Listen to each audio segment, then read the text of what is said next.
We just sang an excerpt of Blackbird. Miss Boone chose a song for us because we have been waiting for the opportunity to perform in a basic concert since we were in kindergarten. Like the Blackbird, we have been waiting for our moment to arise, and we had lots of fun performing for our family and whole school at our Winter Voices concert. We are looking forward to be singing more songs at concerts by the end of the year. My favorite part about the Winter Voices concert was that I think they were very loud and the crowd was very supportive. Although it was fun learning the words to the songs, I think it was even more fun to learn the choreography. What I really like about the Winter Voices concert is that we get to sing as a group instead of alone, and if you make a mistake, all the other people cover it up. What I liked about the concert is that if you messed up, the group came back as a group. And also, I liked how we did the hand motions at the same time. Not only did we get to perform, not only did we get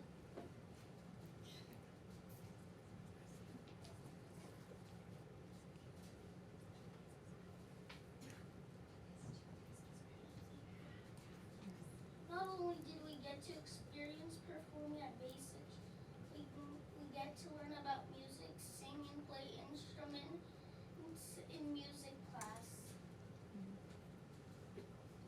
One of our favorite song activities is Pass the Pumpkin All Around.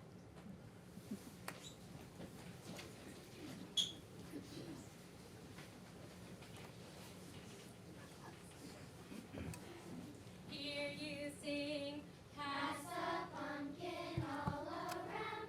Listen to the minor sound. Ooh, ooh, will it stop on you?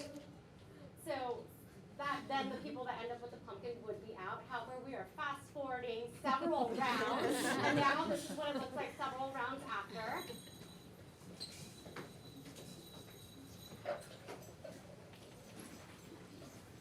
Here we go. Pass the pumpkin all around. Listen to the minor sound. Will it stop on you? All right, I'll take the pumpkin this time. Good, good, good.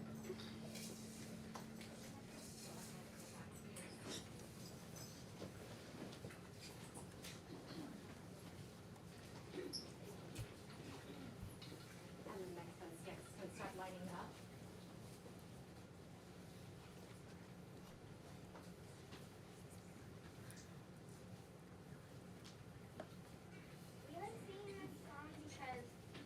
We like singing this song because we look forward to either being out of the game to play the instrument or being in the game to be the last one with the pumpkin.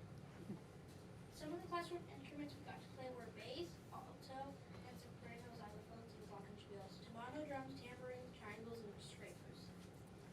We also got to play cymbals, bells, and boomwalkers. Thanks again to our Kick Foundation, we even have more instruments than we had last year.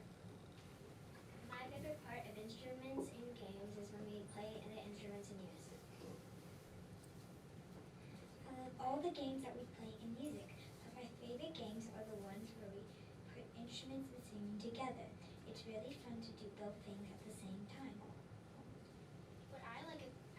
What I like about all the instruments in music class is listening to all the different sounds from all the different cultures. Again, thanks to the Kick Foundation, Basic 3rd and 4th graders now get to learn the recorder. Miss Boone likes that this provides us with a foundation in playing a wind instrument before we go to Kent.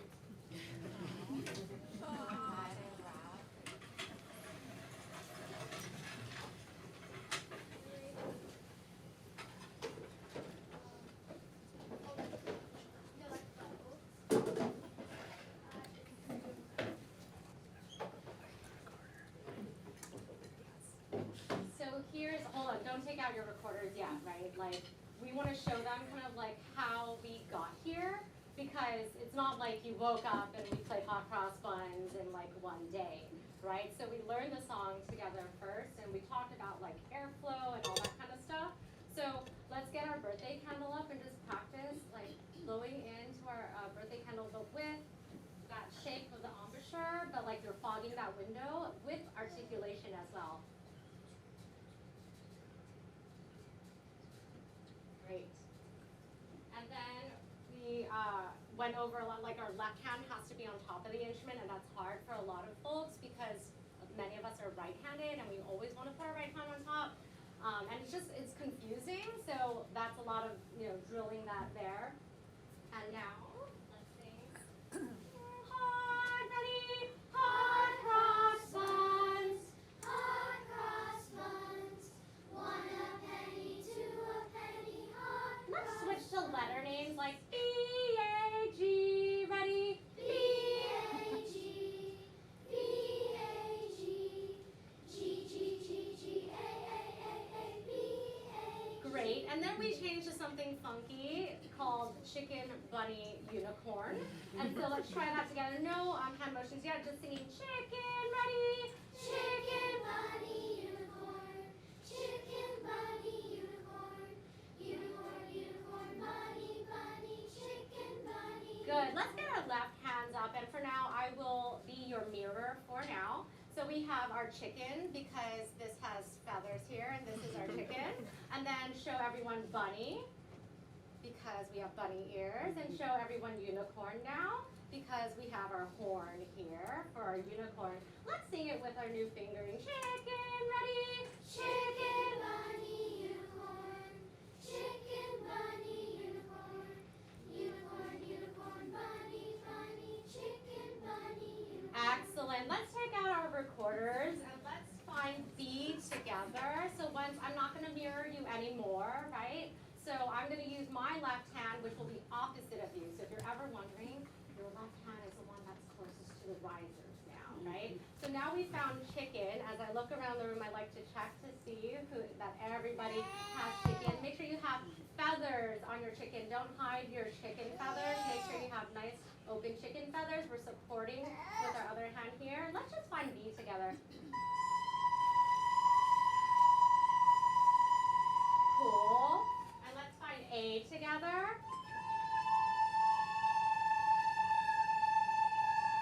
Cool. And make sure you're playing with your left hand on top. I see some of you might have your other left hand on top, so make sure your other, the one closer to the risers is on top, yeah? And G, everyone. Cool. Just to say to our audience here, this did not happen over. Their tone is actually very nice. Like, if you've ever heard any YouTube videos, I want to say their tone is actually quite nice and palatable for your ears, hopefully. So hold on, let's not break that, right? So when we play hot cross buns, let's show them how nice of a tone we can have, almost like a whisper into your instrument. We're gonna play it now. B A G. Here we go. And G G G G. Yay, great job.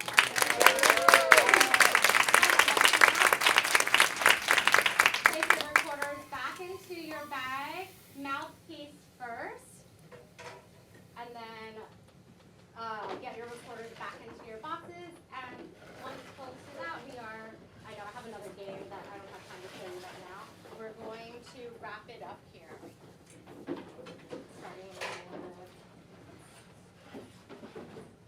Charlie is, yeah, and folks are going to line up behind Charlie, yes.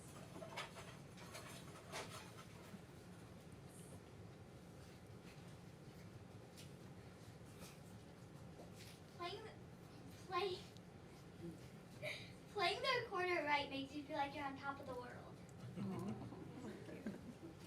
One thing that I found difficult about learning the recorder was getting the hand positioning right. But when I got the hand positioning right, it felt really good. I love the recorder because it gives us a chance to learn a new instrument. I like the recorder because you can show a lot of emotion when playing.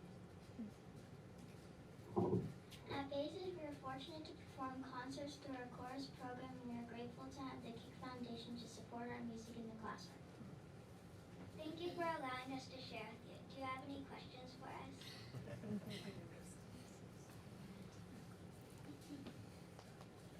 just an observation. Well done. Thank you, everybody.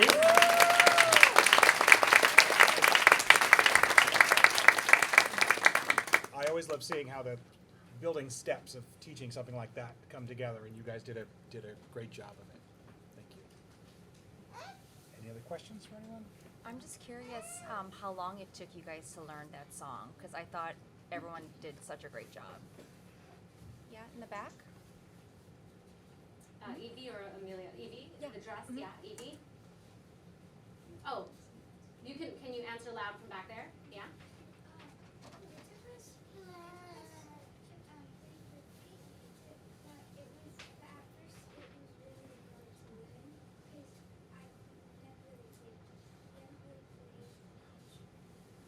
Wow. Courtney, Thank did you. wanna add on to that? Yeah, I see them once a week for music class, so it, was a progression over several weeks, like, starting with the chick, like, Wendy's in here, she has seen, like, this lesson before, but, like, she has seen it, like, live, like, me actually teach, well, actually it was over Zoom, so I shouldn't say, like, but she has seen me teach this lesson over Zoom, but it takes a little bit of time, and they sound way better today than maybe the first day they played it, because there's a lot, like, if you blow too hard, you just don't get a sound that anybody wants to hear. You want to say something? Oh, Brooklyn? Well, for a couple people, it took maybe maybe 1 week for that to be really funny, but for some people it took 2 weeks or maybe even longer. But when we first starting it, we were like doing all these hand motions and singing the we were very confused at the start, and then we realized that they were Right. There's a method to my chicken bunny unicorn madness, and having them do the fingering, and they put it on their chin actually before they even play, so that they can feel that their fingers are going into the holes, because if they don't cover the holes completely, that's also like a wrong note there. Anything else? No? Okay. Avery and Lulu?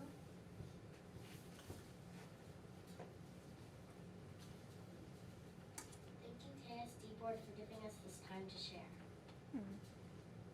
Here are the student participants.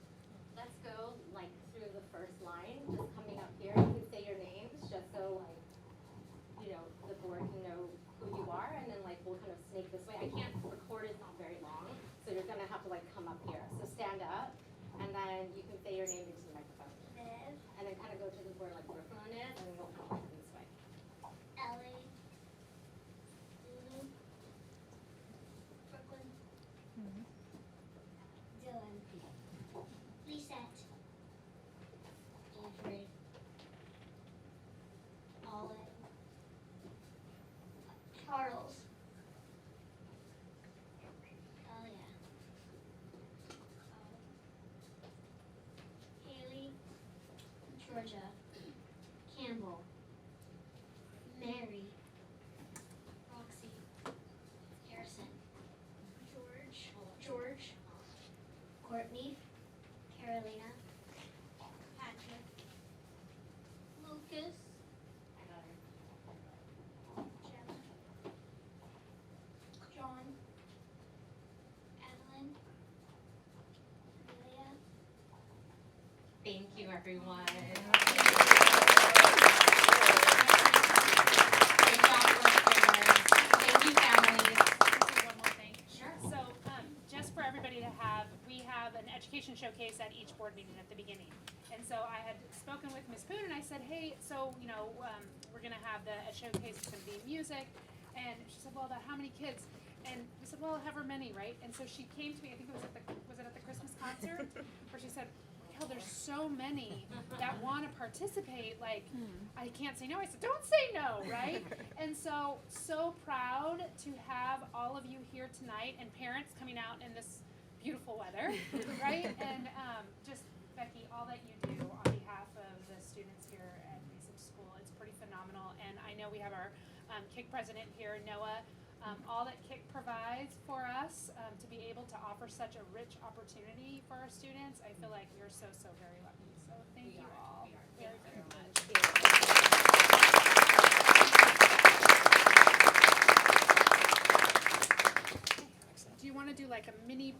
while let's we do get that. a little reset. Reset, and then Yeah. we'll Like focus 5 back minutes. in. Perfect. Perfect. Okay. So cute. That was so much. I played the recorder myself. There you go.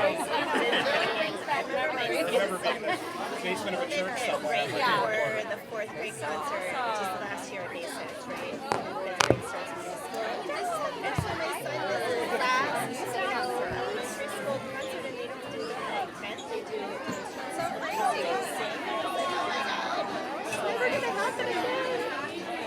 What are they doing now? They've adjusted. For the most part, you know,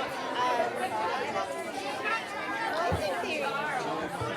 You know, it's better to ask the site administrators this, but what I see is like, Oh yeah, let me sign those. Yes. are not quite as mature as they would have been if they had been around for those years, right? Like you just aren't getting those social rules. Thank you. Yeah, okay, thank you. You're like totally not doing any of that. Fourth grade, you're just kind of getting to this, you know, stage where you're starting to, and we're doing for the parents and for years, for 2 years, and my nieces are high schoolers for this. I'm missing those last few years. Yeah, I mean, in some ways they said the best thing about COVID was that they missed a lot of the jobs that would have, like, you know, attention, because you just hung out with Thank people. You got lucky. It did come up. It's like, you know, be around people where you have to learn, you know, negotiation and conflict resolution, right? So, I actually asked both of the site administrators when I talked with Marie and Grant, I asked, they said last year was rough, like, behavior-wise, and they're still seeing some, but it's a lot better. It's interesting, like all Clark County in Vegas, we work with, and they've had the highest suicide Well, it's a rate good there. time, you know. I think of all the parents who lost, like all the service jobs, all the insurance, like reasons for not being and then even really low resource families have a lot of implications too. So the whole continuum is just heartbreaking. It really is. I mean, the one thing I think it did was open up people's Oh, minds Kate, how are ya? Happy New Year. like That was a great everybody can performance. get out Yeah, of their how rut, did you you guys know, and do get for it? creative, and I think That's right. All right, have a good one. you know, ideas and people are less resistant to change or to ideas, which is wonderful because we have Grant and Wendy are both very new. And I've seen you know, the teachers go right behind it with like the changes they want to implement and stuff. So, And appreciating different learning styles more and stuff too. yeah, for sure. I mean, you had to.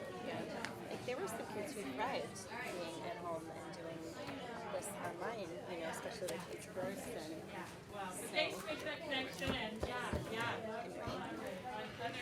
I better stand up and stretch.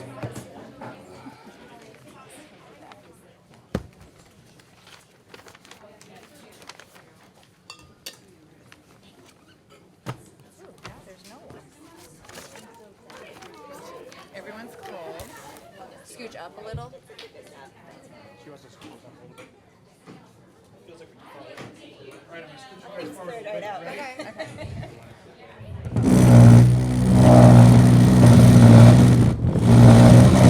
That's it. Is that good? I don't want to risk the wires.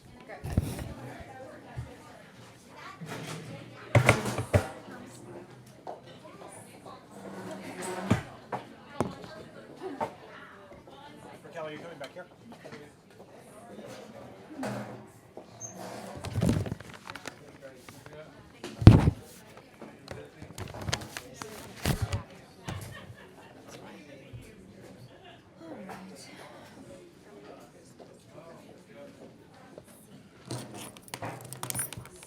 Raquel, I got your coat.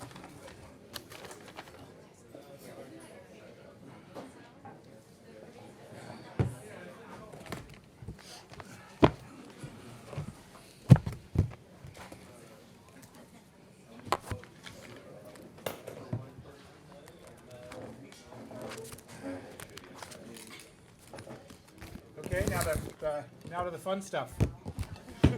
Back to order. Moving ahead on our agenda, we'll move to the consent items, section 8. Looking for a motion to approve the consent items. So moved. Looking for a second. Second. Benny, second. Any discussion on these topics? I want to just touch on a couple things Good. real quick, so I received a couple questions. Specifically related to the item 2B, which is related to a resolution regarding the 403B retirement plan. So this is a regulatory adjustment that's requested of us specifically to allow for more flexibility if there is a current or a former staff member that wants to access their 403B, that they wouldn't have to go through so many kind of logistical signators to be able to access funding that they have put aside for themselves for whatever hardship they may have financially. So that's what that is addressing. It has no fiscal impact on the KSD. It just, again, gives more flexibility to current or previous staff members. The next item I want to touch on is item 3C, which is a ratification of a memorandum of understanding related to the Ross Valley Charter, the Kentfield School District, and the Marin County Office of Education. And so this is an annual renewal, and it's basically approving the way in which we fund the Ross Valley Charter based on students that are living within the Kentfield School District residency boundaries, that we would fund them due to the in lieu of property tax. It's about $6,500 per student, and it's per ADA. Right now, we have there have been 7 students that are attending Ross Valley Charter that have been identified, and I'm going through a process to confirm that those students are current residents of the Kentfield School District, and they are able to actually enroll in school right now, i.e. they're the appropriate age, etc. And then once we have that confirmed, we'll move forward with the process in which to pass those dollars through to the Ross Valley Charter School. And then the last item I want to touch on is item 3D, and this is related to a contract that we are requesting approval of with Mathnasium, which is a outside agency that we are trying a pilot program for intervention services, specifically here at Basage. And this evening, Maria touched on it at our last board meeting, but she'll give some more background about that process. And this is being funded with restricted dollars through the state with our expended learning opportunity monies, so it's not coming from our general fund dollars, and specifically aligns with the requirement of those funds. That's it. Any other questions or discussion items on this consent? We have a motion and a second. Looking for a vote. All those in favor? Aye. Any opposed? The items are adopted as presented. District reports. I will start off with a very quick finance update. As you know, beginning of meetings, I've been providing this. We heard a little bit today about the governor's budget, proposed budget. It is a shortfall compared to a surplus in recent years. This will likely have an impact on school districts in terms of one-time funds. We did hear a lot of talk about a commitment to UTK today from the governor, and we also remain committed to that program. More details are going to come in the coming days. I have a meeting tomorrow morning that will go through a lot of details about this, and then we'll watch for a revision in May, which will incorporate changes from the economic side as well as discussions with the legislature. You'll recall that our last meeting we discussed the first interim report, which showed a reserve level for KSD of 8.69% in 24-25. That's the third year of our multi-year projection, an important trajectory that we're following if current trends continue. So keep that in mind, and we'll hear a second interim in, Wade, remind me, March? March. So that's our next big data point on the finance side is March. And going to organization reports. So we'll hear from KTA, KESPA, and then we'll go to community reports. KTA? Good evening, everybody. Kentfield Teachers Association actually does not have a report for you tonight. Thank you for being here. And KESPA? Good evening. KESPA actually does have a very small report. Every single one of us in this room is an educator in one way or another. And our need in this district to educate our children is paramount for everybody. The custodians and the maintenance people are here to ensure that everything related to education physically is taken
from KIC.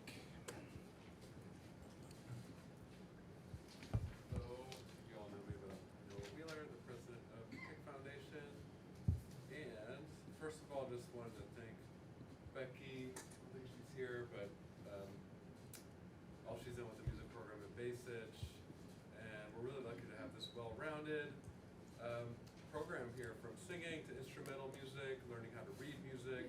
As the kids pointed out too, it's a great preparation for the continuous studies with Mr. Martinez at Kent.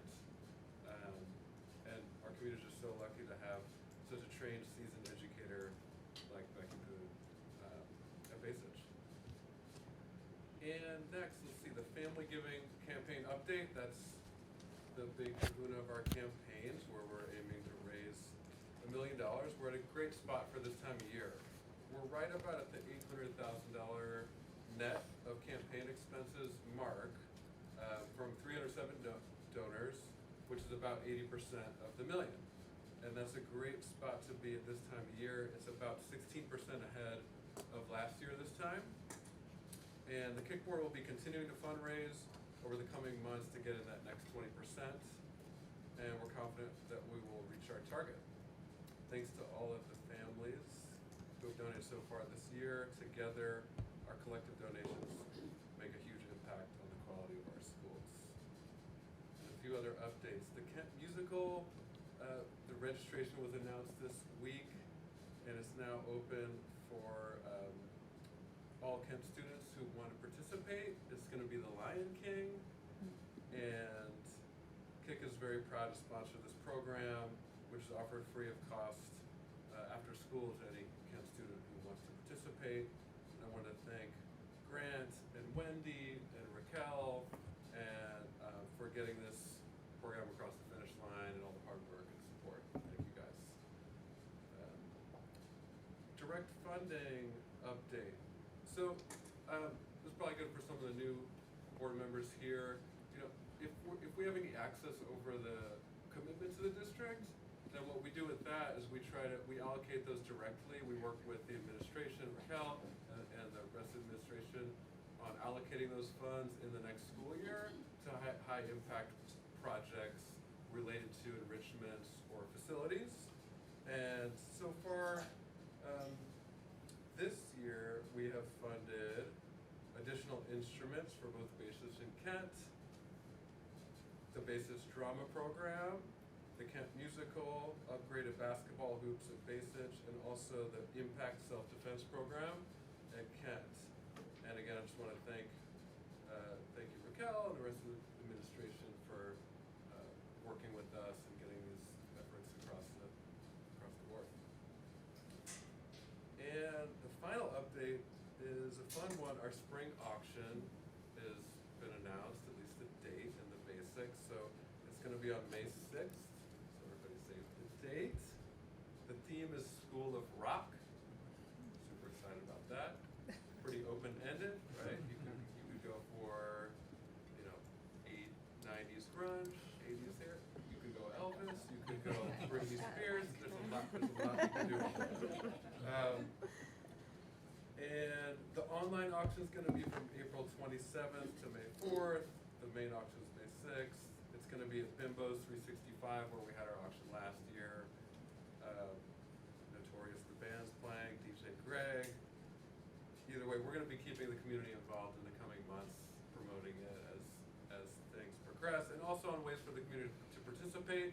We're going to be looking for people to help with sign-up parties are a big thing. A lot of people who on the KIC Board and off the KIC Board help us throw parties to raise money, and also anybody with vacation homes or things like that help donate to raise money for the school. And that's it for tonight. Thanks. Thank you. Thank you. And KSPTA? Oh, and I didn't hear back from Raina. Okay. I did email her, but I didn't hear back from her. So, Hopefully she's not over at Kent. no, I think the reminder said that we were here, and then there's signs up. So we have scheduled for a board break, but I feel like we're doing pretty well. Yeah. Should we Just should we keep just going. continue on? So we'll do superintendent and staff reports, starting with Raquel, your district update. Okay, I think the issue is we're running early. Oh, okay. And so if Raina shows up, because it was about 6:05, so we're just running Okay. early. So if she shows up, we can kind of Great. stop. So, okay, so I have some really quick updates. I'm going to get myself on this is room 10, correct? Yes. Room 10. The code coming. So as it comes up, I want to address a couple of quick updates. David mentioned the budget update, so we're hearing from the governor and getting feedback from various partners related to the governor's proposal. I just want to remind people that this really is just a proposal right now. We will hear more information in May at the May revise. So this is all very preliminary. I actually try to pay more attention to the legislative analyst's office when they come out with some analysis related to the proposal, and Wade will be giving us updates too, so just to know that this is, again, just proposal. But does give us some guidance related to what to expect. So that's one thing I wanted to touch on. The second thing is I wanted to address is related to negotiations. So at our last board meeting, we got to hear from our KTA president, and KTA sunshined 3 articles. They sunshined Article 10, which is hours of employment, Article 16, which is class size, Article 22, which is the calendar, and Articles 12 and 13, which are salary and benefits, are automatic openers every year. And so I just wanted to publicly announce that the KSD is not sunshining. We know we have the automatic openers 12 and 13, and so we look forward to sitting at the table with KTA to hear their feedback on those specific articles and working through the negotiations process, which we anticipate to happen rather soon. And the other thing I want to announce to people related to negotiations is we do have an evaluation task force group that's coming together. I think our first meeting is next Thursday, the 19th of January, and we've set up consecutive meetings on a weekly basis to really look at our current evaluation process for certificated staff. It's something that we had created an MOU a couple years ago, and we just weren't able to get to it last year, so we're working through it now. We have representation from both Kent and Basage and administrative staff sitting on that committee to work through that process. So I just wanted to let people know where we were with negotiations, so they have that information. With that said, I have some brief updates tonight. The first is around the storm and the impact on our schools.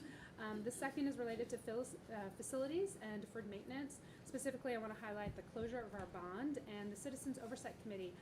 This is a test if you got a chance to read the newsletter. We are soliciting people to join the Citizens Oversight Committee. We need to continue to maintain that committee. Even though our bond is closing, we still have the oversight related to our property tax. And then the last thing I'm going to close on is the Food for All program. And I'm really going to have a brief update on that because I just gave an update in December right before we went for break, and so there hasn't been very much time, so I didn't bring any new data today, so I'll bring new data at our next board meeting. So winter storm watch. So people are aware that we had to close school, I think it was January 5th. Was it January 5th? Oh my gosh, I think I should know that date in my head. I believe it was the 5th. Last Thursday. And what was interesting, I was in communication with our administrators that night, and we sent some communications out to the community, let the staff know that we would announce by 6:30 the next day if we were going to need to close school. I want to acknowledge Andrew Porf and Ramiro Alvites and the work that they've done to set up the generators and to have all that good to go. But the reality is that if you arrive to school in the morning, if you come for the 0 period classes or the early morning classes that are happening here at Basage, it's pretty dark out and it could be dangerous, and so we want to be mindful. And it's been very cold. So with power outages, we want to be cognizant of, is it really the right place to do to bring kids out of their warm homes and bring them into a cold school? So recognizing that power was out at Kent, and PG&E was reporting that Basage was down with power as well. We made the determination that we would close both schools. When we came that morning and checked, Basage actually had power. They did not have internet access because our internet is routed through Kent, but Kent was definitely out. I went there first and it was completely dark. Power was restored around 11 o'clock, I think is when Andrew got us up online. So around that time, between 10 and 11, power was restored and we were back online. Teachers used that as a work day, so they were preparing and tried to leverage that time. And so I've been in communication with both our union leadership related to making up an instructional day because of that loss. So just for people to know, it is not fun decision to close schools on anyone's. Nobody wants that to happen. You know, seeing the communications from both principals to our staff and just the disruption that happens on the instructional program that's happening for families that have to, you know, recalibrate. But we are the last couple mornings I've been emailing the principals first thing, power's on, so we're go. So just to know that we are watching that very closely. Per the report from the Office of Emergency Services yesterday, we're expecting rain for the next 10 days. So it's going to be incremental. Today was a downpour. I was over with Grant and we're like, oh, it doesn't look like it's raining, and then it started sprinkling, and then I was back in my office and it was like, ah. So needless to say, it's very interesting. My son texted me from where he was at, and they were on a flash flood warning, and so just, you know, it's pretty kind of scary out there right now. We do have our on-site generators for power outages while in session. So if the power does go out while we're in session, we've reminded staff to have their walkie-talkies ready. I think it's channel 2 that they need to be on to be able to communicate. We have time in which we will continue to run off those generators, but it will run out. And so if we need to disperse the students out to their families, we'll communicate through our parent support portal. And we have 2 ways that actually, I think we had 3 kids show up at both sites. Like each site had about 3 kids show up. Kudos to Gretchen Harris and Lynn Bartha, as well as Jeannie Sellers and Jody over at Kent. They both were supporting their site administrators to get communications out and to address all of those needs as well. So we have those generators, but just know that those are really, truly for emergency situations.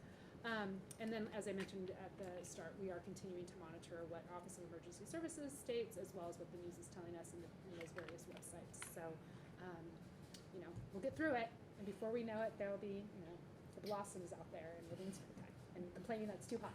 But we'll have AC. That's my next story. So that takes us to facilities. This aligns to goal number 3 around facilities and finance. So I just wanted to touch on this briefly. As I mentioned before, our bond that we have, we are closing that out. And because we've completed the projects that we had prioritized, the last big project was the HVAC system, so AC throughout both of our campuses is officially completed. I know there's some heating issues here at Basage that they were still working through. And room 11 was the last room that we weren't able to get heat in, but I do believe that that should be working now. So to note, we knew that the HV project was going to take us over our budget, meaning that we were going to expend more on the HV project than we had in our balance of our bond funds. But we had the Office of Public School Construction money, OPSC dollars, that we were allotted last year, which is about $1.3 million.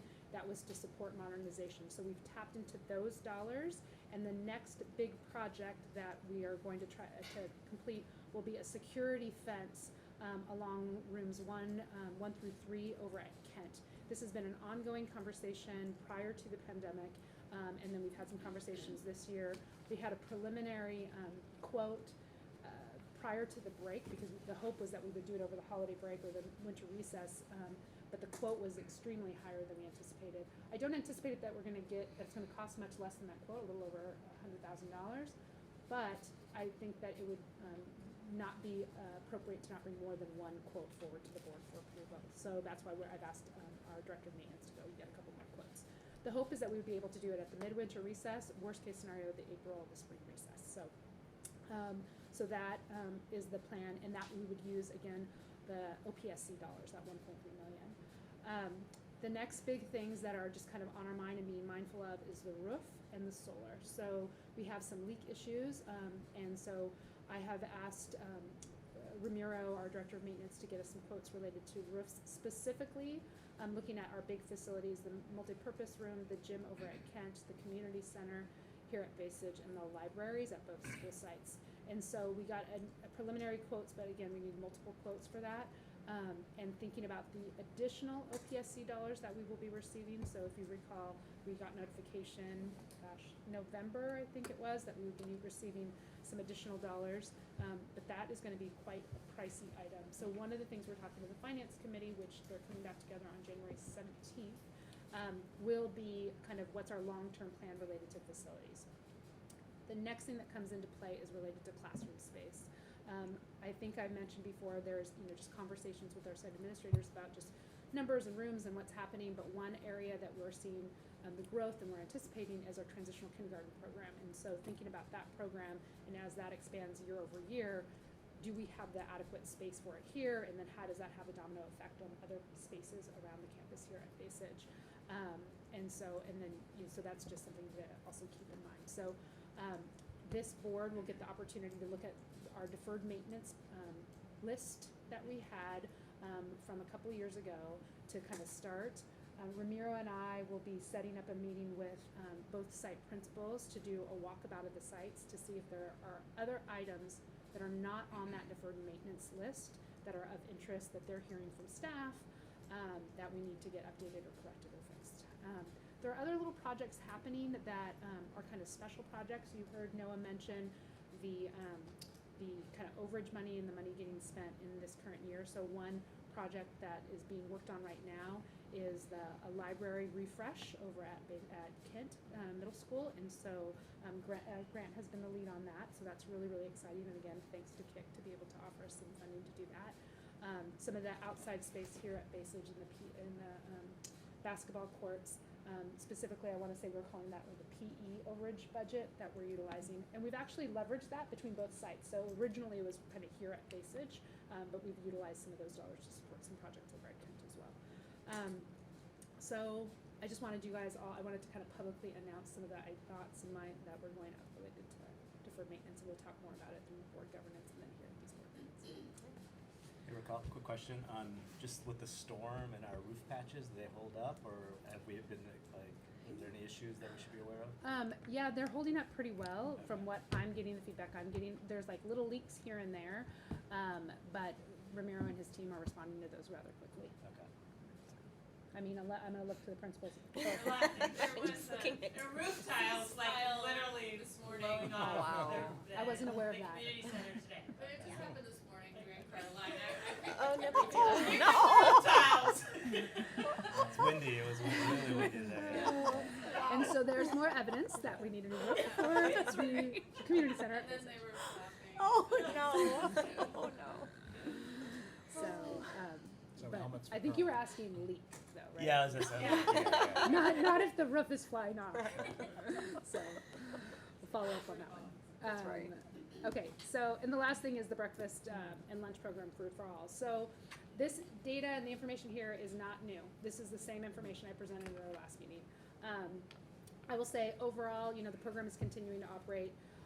In this past week, I got to re-engage in the food program just a tad because we're having some transition with staffing over at the district office, and the person, Edith Valencia, who's been the point person, she was away last week, and so I got to see a little more firsthand. Granted, we just came back from a break, but there's still issues with timing, and there's still issues with communication, and so I think those are like real, and they're not changing, and that from an operational standpoint is concerning, and so it's something that I think we're going to have to be really reflective on related to maintaining with this current vendor, even though I understand the kids like the food.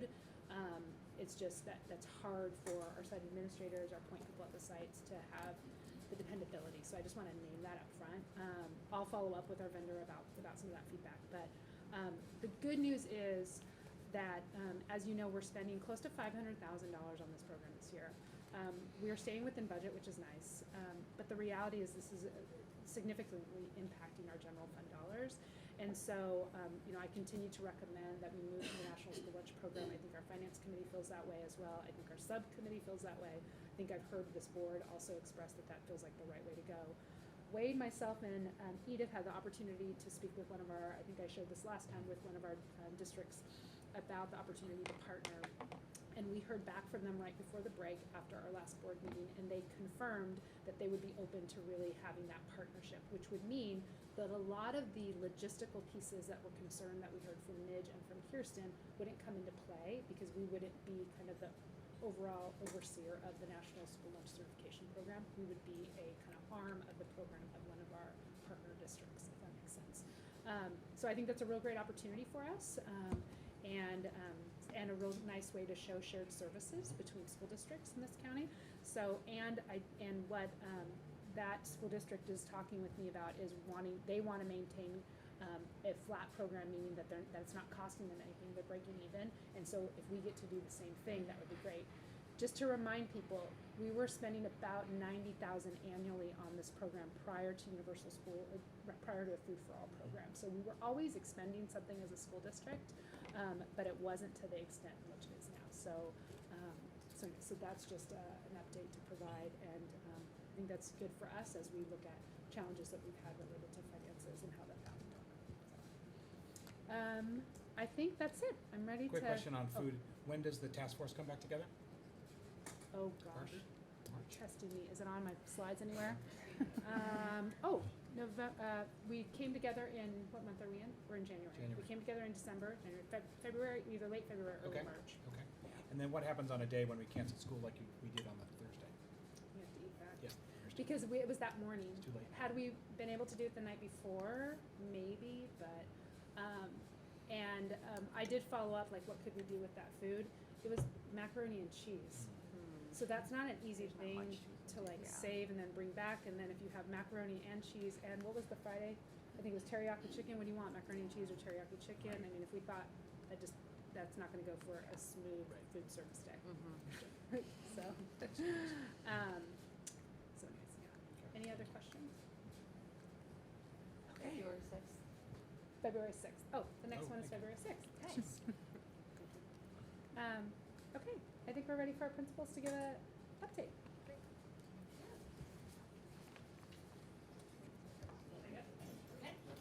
all right, hi. Nice to see you guys. So I will start off with talking about the math intervention. We've spoken about it before, and Raquel mentioned it, and I know it was part of the warrants that you just approved. So I was really thinking about it. I was thinking, like, to me, this so aligns with our KSD goal of inspiring bold thinking.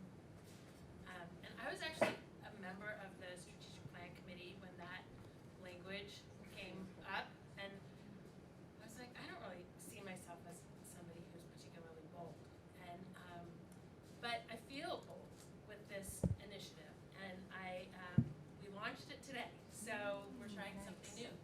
It's not only new at Basic, but according to Mathnasium, they haven't done anything like this. They had a much smaller collaboration through the pandemic, with an online type of program.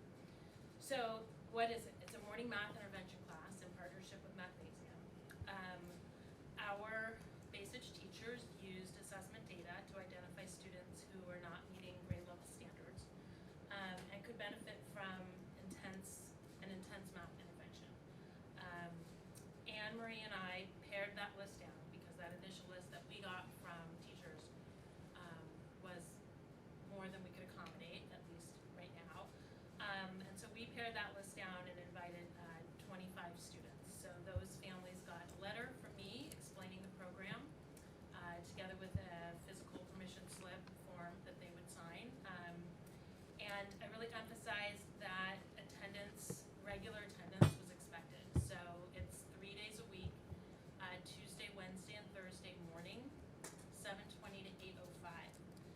So I was clear in the letter that went home that, if a student was essentially taking a spot and not coming regularly, we would exit that student and offer the spot to somebody who would attend regularly. So of those 25 families, all but 2 accepted the invitation. And we today filled those 2 spots with 2 additional students who are kind of on the next tier of students for consideration. So we have 25 students now registered for the program. I did mention we started today, and not everybody who had a signed permission slip and indicated that they were coming came today. So we followed up, we made phone calls today and reminded them that they signed up and please come tomorrow. I'm working really closely with Mathnasium to track attendance, and so they sent me a list today of who came. I was here this morning to greet people and in the blustering wind with the roof tiles falling off the roof. So I will continue to be a presence. I typically am not here at 7:20 in the morning, but as we launch this program, I want to be here. I want to be here before that as kids arrive. Kids and families were excited and thankful and appreciative of the program. So like I said, we're tracking that attendance, and if any of these 25 don't show up by the end of the week, then we'll move on and fill those spots. So today they were given an initial assessment, the students who started. And the beauty of this model is that we can have rolling start dates.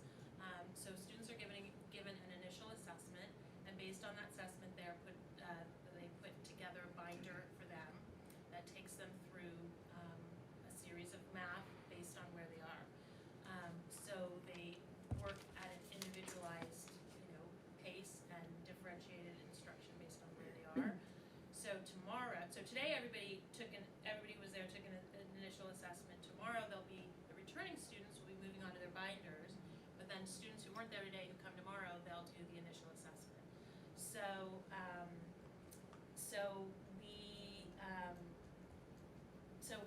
We have first, second, third, and fourth grade students in the program. They all come to the same classroom. It's in room 15, which is a great location. Elizabeth Peterson volunteered her room, and her room happens to be right across from the office, so right there in front of the school. So location-wise, it's great. They are first grade desks, so the fourth graders might have had a slight adjustment today to the size, but there weren't any complaints there. And so about every 4 to 6 weeks, I anticipate getting updates on progress from the Math Museum staff and teachers. That progress will come directly to us as teachers and administrators, and then we will be the ones sharing it with our parents. And so we'll be tracking it and monitoring it, and so it will be us really who decide when we will decide if a student, is ready for exit. Like, the student together with other data, classroom assessments, that kind of thing. So, because we're planning to have this from now until the end of the school year. So, some of these 25 students may be there the whole time, and some of them hopefully will cycle out in these 4 to 6 week kind of chunks of time, and then we'll roll in new students. We really looked closely at the data. Like I said, teachers, it was a data-based referral, and Anne-Marie and I dug in a little deeper into data. Now we had report card data, so we really pulled a report of students who received ones on the report card in any math standard, kind of compared that with the teacher recommended list, and are we missing anybody? And so we're looking at several data points, and we'll continue to do that as we continue with this program. So I just feel really grateful to be a part of a school community that allows for this bold thinking and thinking outside the box. Just to circle back to the beginning of the year, it was really my hope that we would find a teacher on staff who would be willing to teach a math intervention, or a few teachers to do a morning math intervention. We had the experience in Kent last year as they piloted and launched morning intervention, and the success that they had. And thinking about elementary school students, it's really a lot easier to get elementary school students up early in the morning than it is middle schoolers. So, and I think that's proven with the fact that we had such a high acceptance rate, that 720 wasn't really a barrier. So I'm just thankful that I'm part of a school that is willing to try something new and to trust us to implement it and to monitor it in a way to make sure that it is, an expenditure that makes sense and a support that is helping get our students what they need. So we'll see. It's just we're committed to this year, and maybe it will inspire a couple of teachers to take it on, and we can do it in-house in the future. But for now, we're going with this model. So let's see, ELD. So the ELD update is that I just want to say we're really fortunate that Yvonne McCord has joined our basic teaching team. One of the things that stands out about Yvonne is her ability to listen to the teachers in designing her program that will meet the needs of our emergent bilingual students. So teachers really expressed an interest in push-in support for students, so that students can receive support in real time that directly correlates with the classroom curriculum. So our new ELD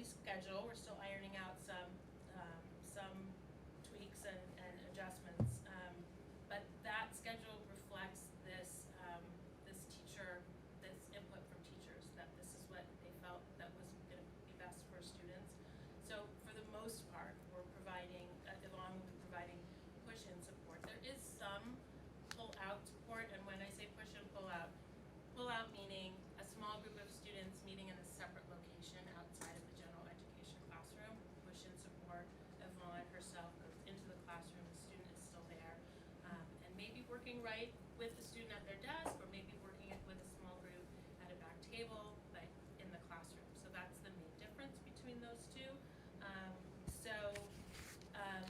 And it goes along with other things that we've tried to implement this year to really minimize the disruptions to the gen ed classroom for students. And, you know, I use the term yo-yo. I'm not sure if that's politically correct, but we had students who felt like they were yo-yoing. They were going out for reading intervention, coming back to the classroom. They were going out for math intervention, coming back. They were going out to receive their special education services. They were coming back. And, you know, it's really hard for kids. There's a stigma with that, and there's also a sense of feeling like they're missing out, because they really are. They missed something that happened in their classroom. And so the new ELD schedule kind of also reflects trying to meet those needs of students to stay where they are, feel a real sense of connection to their classroom, community, and environment, and get what they need right there.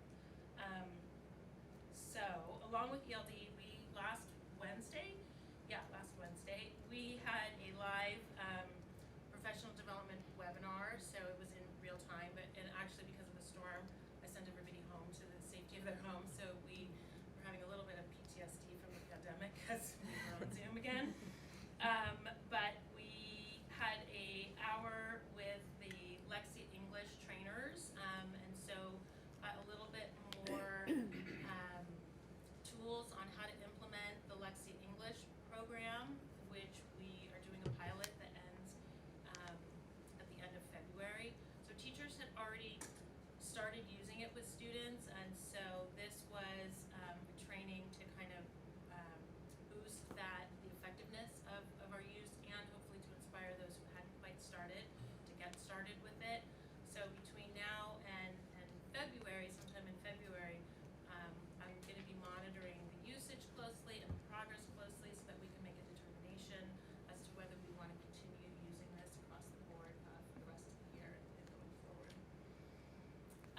The next thing I want to talk about is the Basic Promise. You probably saw it in the newsletter that we rolled out our Basic Promise. I'm really proud of our Social Justice Committee who worked hard on creating this, developing this. It came out of a desire to increase our efforts around inclusivity and a sense of belonging for students, and just really our focus on how we treat each other and that we are a community. So we launched we're rolling it out to students as during our assembly tomorrow morning. So classroom teachers have already introduced it within their smaller classrooms, and it's got hand motions that are loosely based on sign language that was simplified, and we have artwork that goes with it, and that Barbara Libby put together, and so I'm just really excited that we're going to come together as a whole school community tomorrow, and we're going to cite this promise. And my goal is that we will all learn it and memorize it. I shared it intentionally in the newsletter because I wanted families to be connected to it. I'm hoping that parents are inspired to learn it and to talk about it with their kids. What does it mean? What are these words? There's some great vocabulary words. One thing I didn't share with the parent community was the Social Justice Committee created curriculum around the vocabulary that's in the Basic Promise. So that happened in the classrooms, but I didn't really feel the need to share that with families. So I'm excited about it. We also were going to do a little parade around campus tomorrow, but the weather is looking like that's not going to be possible. So Gretchen Harris had the brilliant idea of the two of us going around and taking pictures and making like a video that we could share, and so the students would be able to see. Oh, sorry, that's a different thing. That's circle back. You're like, what is she talking about? What parade? We were gonna have a parade after our assembly tomorrow, but that's not about the Basic Promise. Sorry, our assembly tomorrow is about three things. We're doing the Basic Promise.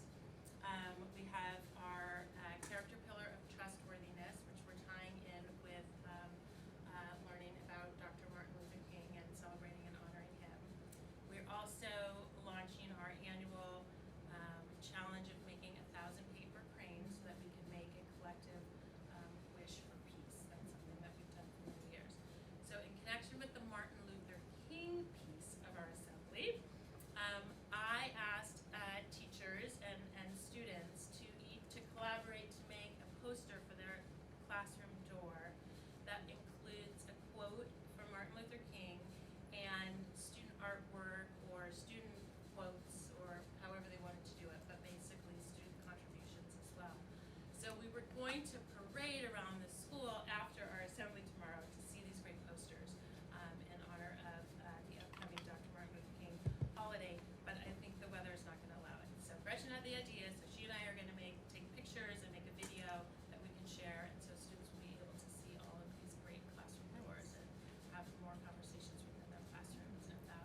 first grade. We got 5 new first grade students. A second grader, a third grader, kindergartner. We maybe have another fourth grader in the wings. That's in addition to this 8, and maybe 2 more. So one of the families is a blended family, and I guess they registered some of their kids, and the others, they like it so much they might be bringing them too. So, you know, we're at the time of year where we're starting to think about planning for next year and enrollment, and yet we're in a current year where our enrollment continues to grow. So, that's it.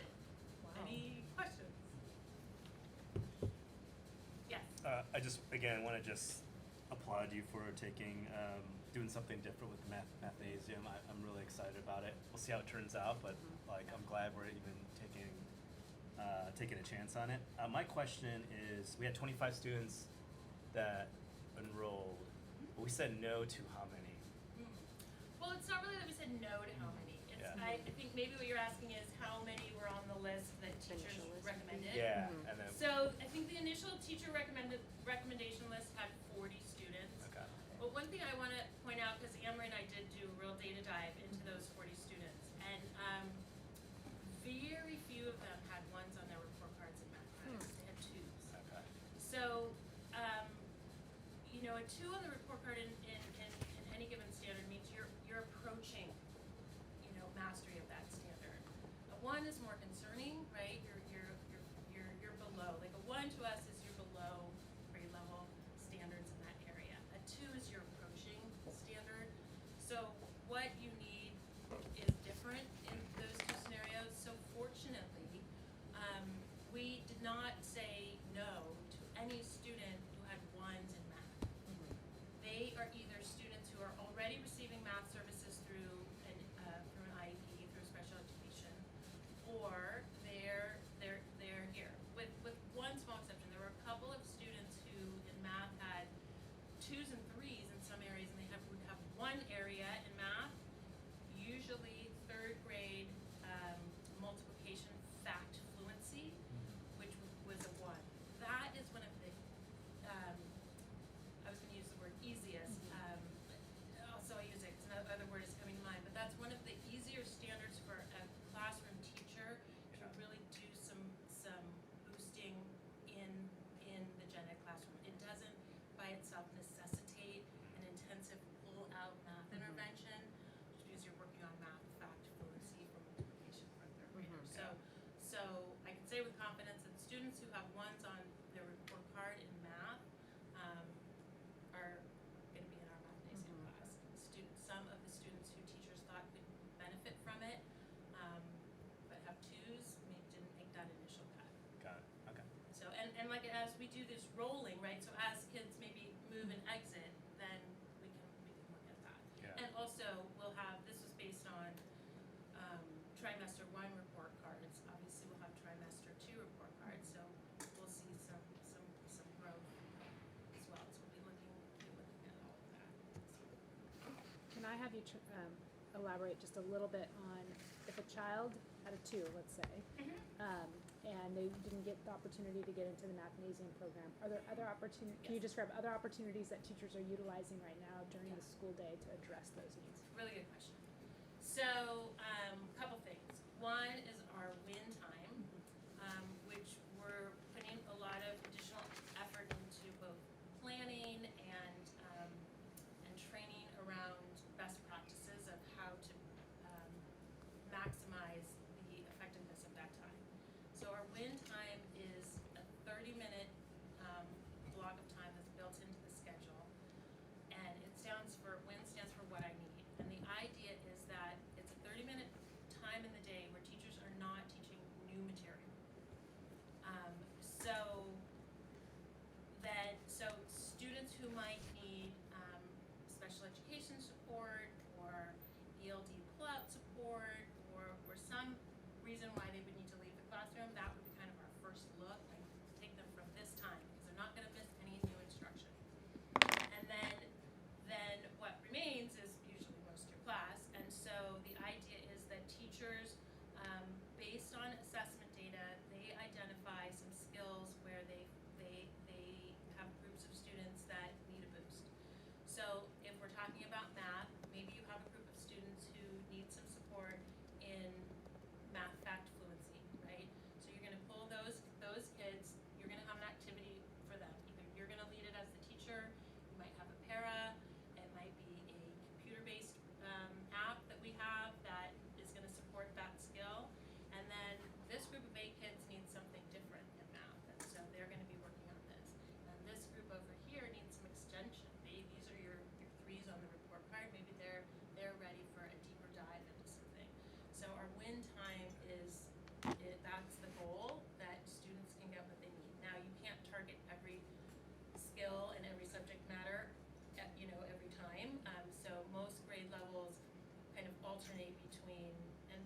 data, looking at where the need is. We have some needs in math, so we're gonna dedicate our win time for the next 6 weeks to math.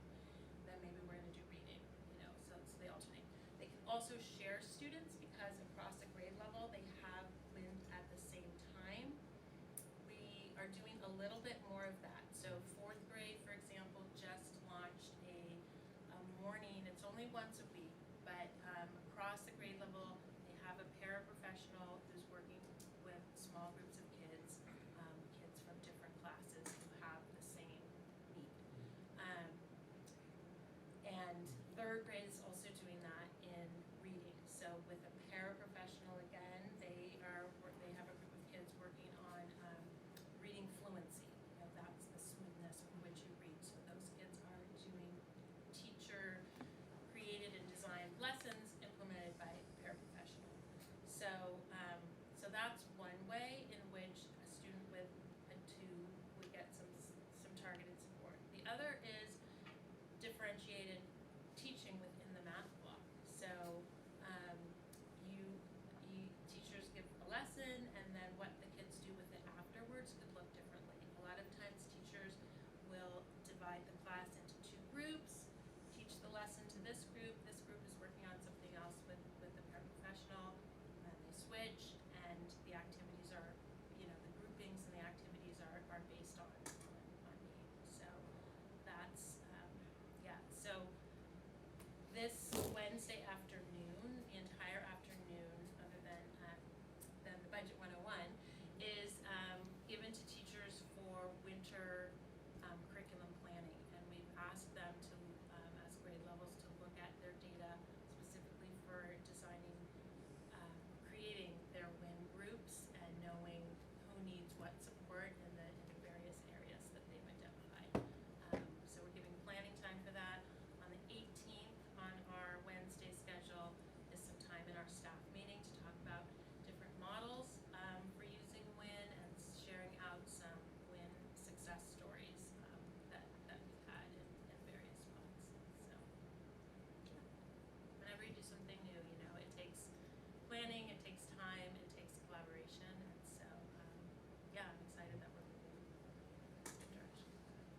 Just want to say it sounds like such a thoughtful and thorough approach, and I just wanted to thank you for, both of you guys for, thinking about all the individual needs of all the kids, and it sounds like a very thoughtful plan. Thank you.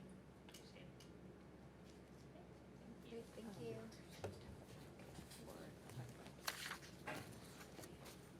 Thank you, Maria.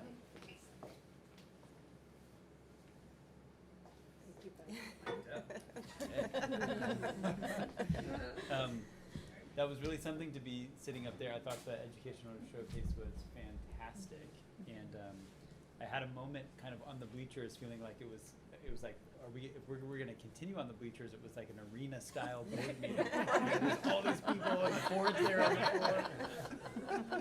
But thank you for accommodating here, and the setup is working great. So, and it was great to hear the kids sing, and it's hard not to watch the 4th graders and then imagine, in a few short months when they're going to come, bright-eyed, learn about the KET campus, and I can see even in the 4th graders, you start to imagine as they grow through the years, we all understand how much our kids change in middle school. But it's exciting to see the kids and imagine that they're coming our way soon, and they did such a great job. And that's the foundation. I think Raquel had mentioned, and some others too. That's the foundation.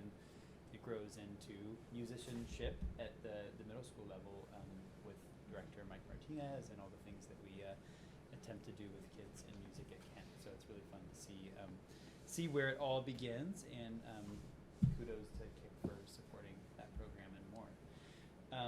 A few updates from Kent, and again I'll kind of start with some exciting student activities happening, and then lead into more on the academic side of the fence. So Noah had mentioned our school play coming up, the spring musical of The Lion King.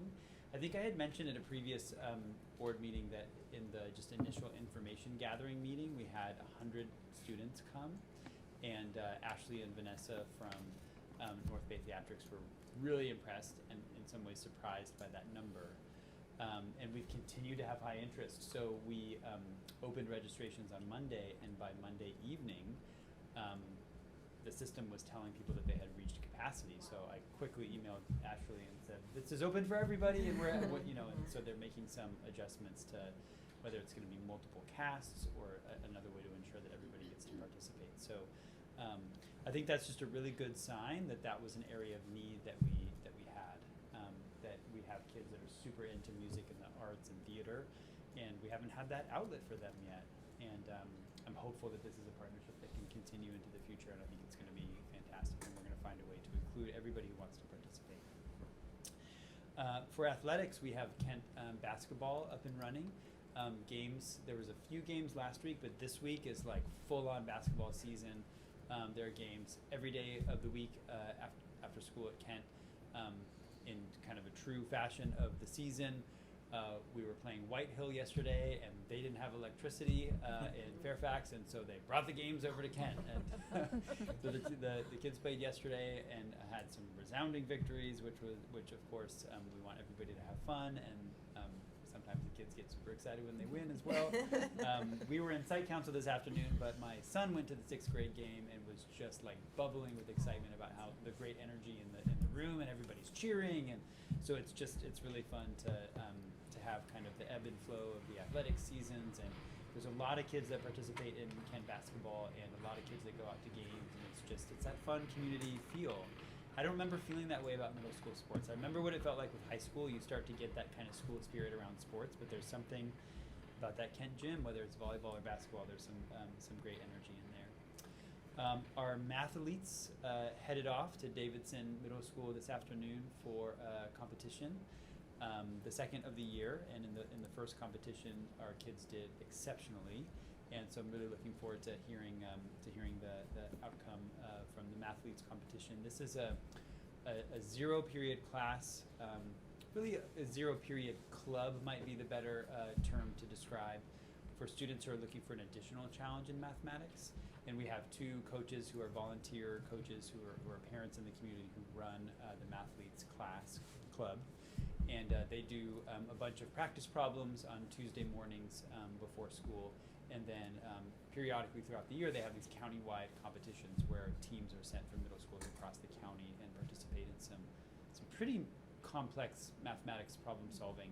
And there's all sorts of parameters and rules, and it really is a competition with winners and people who place. And so the kids get really excited about it. And we have a room that's overflowing with kids looking for that challenge. And they were really excited to participate this afternoon. So I look forward to hearing an outcome there too.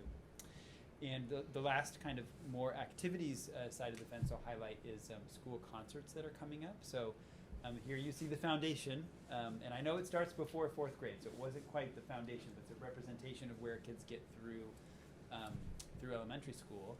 And if you're interested to see kind of how they progress to the middle school, there's a 3-night run of concerts in the MP room at Kent Middle School, where it starts with the 5th graders.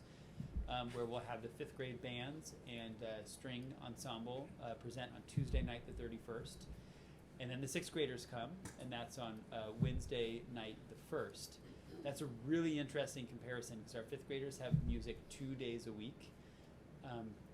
So you'll hear a lot of really basic musicianship, but in an ensemble. When at a variety of other schools where I've been in 5th grade, kids learn the instrument by themselves. Like you have a trumpet class and a clarinet class. At Kent Middle School, they are a part of a band from the first note that they blow. That's a different way of teaching music, but a way that works really well, and it's much more about the collaboration between students and their instruments. 6th graders have music 4 times a week, and so you can really see the rapid growth in the types of music that they're playing and the songs that they're playing and their confidence with their instruments. So really big difference between Tuesday and Wednesday. That's not to take away from any 5th grade parents in the room. Tuesday is an awesome concert too. Wednesday you really see the advancing in the musicianship, and then on Thursday it's our 0-period ensembles, and these are students that have multiple years experience with an instrument. 7th and 8th graders are included in those ensembles, and so you'll hear the 0-period bands, which includes a jazz band, as well as 0-period strings and 0-period choir They do a lot of really cool, more like current music with the zero period choir. And I'm hopeful we'll also hear a song or two from our rock band, which is a lunchtime club that Mr. Martinez runs as well. So even through those those student activities, we've got acting and musical theater, and we've got mathletes, and we've got school concerts, and we've got basketball. So thankful to be at a school that offers so many comprehensive experience for kids to get involved based on their interest, and almost all of that is outside of the instructional school day. So heading inside the instructional day, just really want to celebrate Wendy Holmes as well as our teachers who teach our intervention classes. So excited to hear about what's happening at Basic with zero period. And zero period at Basic starts very early, 7:20. 7:20. They pushed me on it because I was like, ooh, can we start at 7:30? 7:30 to 8:05, and they're like, well, we really want 45 minutes. So Yeah. we just said it's fine. And 45 minutes is a good span of time, and you know, middle school has a little bit of a later start, so our 7:45 start to our classes gives almost that 45 minutes with an 8:28 start to our 8:28 is when that bell rings and people start getting ready for their classes. So, you know, we've had these you know, approximately 6-week increments of intervention, both reading intervention before school as well as math intervention, and the new year started a new round, and you know, even on Tuesday morning last week, a teacher came up to me and was like, I had everybody here except for 2, you know, to start this day, and she wasn't expecting that, because we all know kind of after the holiday it takes a little bit to get going. The kids were there, they were ready, and it's just really exciting to see that additional time in the day maximized for kids that really need that extra support. So a lot of great work happening there. So appreciative of our teachers for teaching those classes. Wendy spends a lot of time doing data-specific conversations, looking over all of the information that we have, which is a lot. The math growth information, standards-based report cards, reading assessments, teacher anecdotal feedback, CASP results, and more to help inform those decisions. Speaking of standards-based feedback, if you haven't had a chance to read the Kent newsletter yesterday, love for you to take a look. We're heading into a new era with ARIES, our student information system, and the way in which it can give feedback to students and parents about their progress in school. I was interested to hear Maria's feedback about those level 1, 2s, and 3s helping to inform student placement and intervention. And so it's a similar language that we're using at the middle school now, whereas as in a previous system, people are accustomed to saying, what percentage do you get and what grade do you have? But now we're really saying, are you approaching standard? Are you meeting the standard? Are you exceeding the standard? Or are you beginning your progress with the standard? And the reason I bring that up related to gradebook is that families are accustomed to getting regular feedback about how students perform on even individual assignments. That's not so much in the elementary experience, because it's not really age appropriate that you're tracking each assignment. You're looking holistically over the trimester. Once you get into secondary school, students and families do want to know how their child's progressing. And I think I mentioned to the board on a few occasions that ARIES was not cooperating in the way that we were promised, and was really having a number of errors and a number of kind of ways of not showing the information about students' progress. So our community and our teachers showed a lot of patience to persevere through that. I'm thankful to share that it is in fact now able to allow teachers to give specific feedback on a student's progress toward a learning target on each individual assignment. As well, when a parent opens the ARIES gradebook, you can, in any course, you can click a button that says standards, and it'll show any essential standards that the teacher has given feedback on so far in that trimester. So if we're working to solve multiple step equations using multiplication and division in mathematics, I can see that assignment 3, 4, 7, and assessment 10 all spoke to that standard, and I will see my students' progress towards proficiency with that standard. That's the level of specificity that we promised our community, that we were able to give, that we haven't been able to give yet. So I'm really excited that it's now live in the system, and we've let teachers know that it's now showing what we had promised all along, and so assignments are being put into ARIES and giving families that live time feedback, so that it's not a surprise when we get to the the end of the trimester about where a student's areas of strength and challenge lie. Few other pieces I wanted to draw to people's attention. In 8th grade, in the month of January, we offer what's called the Signs of Suicide Prevention Program.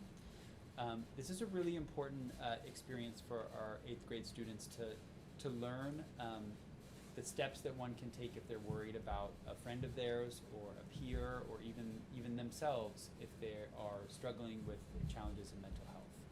And our counseling team goes into 8th grade classes. We're going to do it through English classes this year, and teaches a series of lessons which gives kids language about how to, they use this acronym ACT, how to acknowledge when someone shares this vulnerable sense of fear for themselves or somebody else, how to show caring to that person, and then the importance of telling somebody so that you can provide support to a peer. These lessons conclude with students actually taking a questionnaire to just kind of check in on their own current mental state and how they're feeling health-wise in their own mental health. And year after year, that is very revealing and gives some guidance to our counselors about which students might really need some immediate support from counseling and some mental health needs. So I wanted to share that because there's information that I've sent out to our 8th grade families in anticipation of this program being taught. It's a really difficult subject to come to terms with, but a reality of middle level education that it's a turbulent time in life, and there's a lot of growth and change and hormones, and they really affect the way that our kids feel at school and at home and in the world, and we need to be responsive and give them tools to support themselves and their peers. So I'm so thankful that we do this program, that the county supports this program, that the district supports this program, that our counseling team feels confident to lead our students through this experience.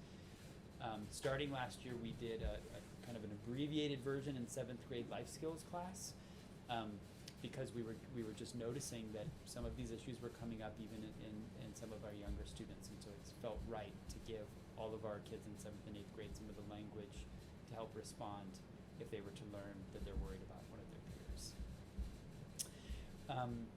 Shifting gears, our 6th graders are going to be completing their bike safety lessons this Friday. So last week was just a lot of examples of how to safely navigate community on bicycles, and on this coming Friday, weather permitting, there'll actually be some practice with bicycles. I know there's been a lot of buzz in the community about e-bikes and how bike safety kind of takes these new challenges in the 21st century with these e-bikes, which has been also folded into the curriculum there. I would like to share our site council. We just had a meeting this afternoon. Is a really invested group of people that's looking at a variety of things this year. And one of the things that the site council is very interested in is our policy and practice around homework. And I just wanted to share that here because this is a policy that's a board policy that does kind of guide our practice and homework K-8 across the system. And the site council has actually discussed this at pretty much every one of our meetings thus far. And so, and has pretty much been unanimous in the fact that there are unanimous among the students and parents and staff members that make up our site council that they believe this policy needs a fresh set of eyes to kind of align with the philosophy of the school and practices that are healthy for kids. So we as a site council recognize that that's a process that essentially the Board of Education sets policy for the district.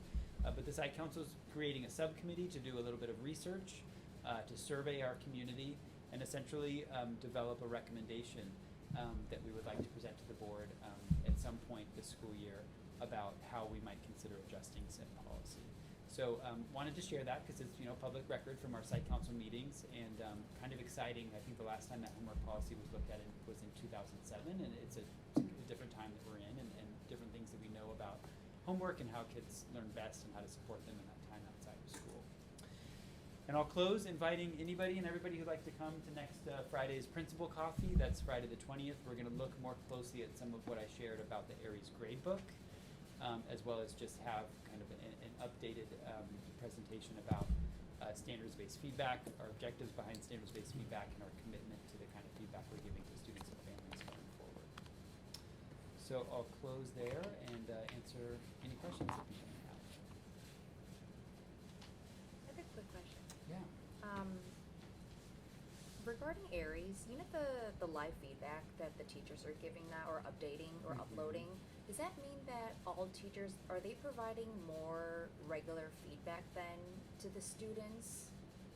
Or is it just really just depending? Well, it depends on the subject, Okay. and it depends on the age level. Got it.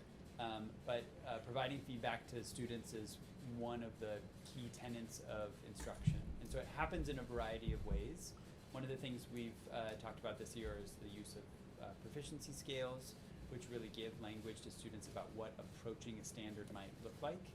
And so proficiency scales do go to students and families to get feedback about how they're performing in essential standards in class. And then there's also kind of traditional feedback that's given in the way of handwritten notes in a student's reading notebook, or a one-on-one conference about the student's work, or a note home to parents via email. So it happens in a variety of ways. The gradebook in Aries is a little bit more of like a formalized process that eventually leads to that end of trimester mark. So it doesn't replace the feedback that happens in the classroom, but we're trying to make it more visible to students and families. Okay, great, thank you. It's been really great to see Aries working, this trimester. And I also just, on the standards-based grading, I just wanted to share an anecdote, because I really do feel like it's making a difference for our students. My son finished something he had to write for ELA, and the teacher had put, okay, tonight you have to review it against the proficiency scale and mark your own paper on, where you need to work, where you did a good job. And he, was revising it and marking it and revising it. It really helped him understand exactly, where he needed to fill in more and where he had done a good job. So That is really I thought it was helpful really, really feedback to helpful. hear. Yeah. Thank you for sharing that, Cory. Yeah, that's great. Any other questions? Okay. Thank you. Thank you. Thank you. We okay to proceed, or we want to reach back to our break? Thoughts? Let's keep going. Can I just give a quick update? Yep. So I checked my email real quick. I scanned it for Thank you. Rena, and what she emailed me around 4:20 today, and just said that she was not able to make it, and that she ultimately didn't have any big updates from KSPTA except to highlight that they're beginning their nominating process for coordinator and board positions for next year. So she'll have more updates for by February. So that's why she didn't show up. Okay, moving on to discussion action agenda. Under L1 Finance, we have action, consider the approval of Kentfield School District's audit report for the 21-22 school year. Looking for a motion. So moved. Who was that? Any? Looking for a second? Second. Second, Silver? Yes. Okay. Discussion. So Wade is going to give a high-level update and just some information. There were some questions that came from the board and just some general information that he's going to share tonight. And these are the bound copies of the. Yep. So what you have tonight are 3 audit reports, actually. 2 are related to Measure D, your bond program. One's the financial audit and one's the performance audit. There's not much difference. You have to have an audit on your bond when you have a Prop 39 bond. Those are bonds that are passed with 55% of the approval rating. There used to be an old one where you got a 67%. But if you did a Prop 39 bond, you have to have these audits every year, as long as your bond is still active. So these both are very clean reports. The financial reports is basically the debits and credits of the bond program, making sure the bond dollars are spent on bond projects. And the performance audit is a little deeper. It really checks and says, are your bond projects part of the language of your bond, part of the actual language of the bond measure? So these are both very clean. Once you've expended all of your bond dollars, you don't have to do this anymore. So you'll probably have one more set of these. Okay? So these are, any questions on these audits? And They look clean, right? Yeah. Like very clean. The The reason we'll have one more is because those are the audits from last fiscal year. Right, exactly, thank you. These are all 21-22 audits. These are all through June 30th of last year. Now, the bigger one is your regular financial audit. Now, for the new board members, all public school districts in the state of California are required to open up their books every year for an independent audit. And it's an audit of both your debits and your credits, but it's also an audit of your procedures, your policies. An example of that would be something that's not math, well, it's kind of math, but your instructional minutes. So the auditors look and make sure you have the right instructional minutes, instructional days, things like that. And they also look at certain programs every year, and every year it's different. So the state issues what's called audit guides every year and says, okay, auditors, this year we want you to go look at this or that or the other. So that's what they do every year.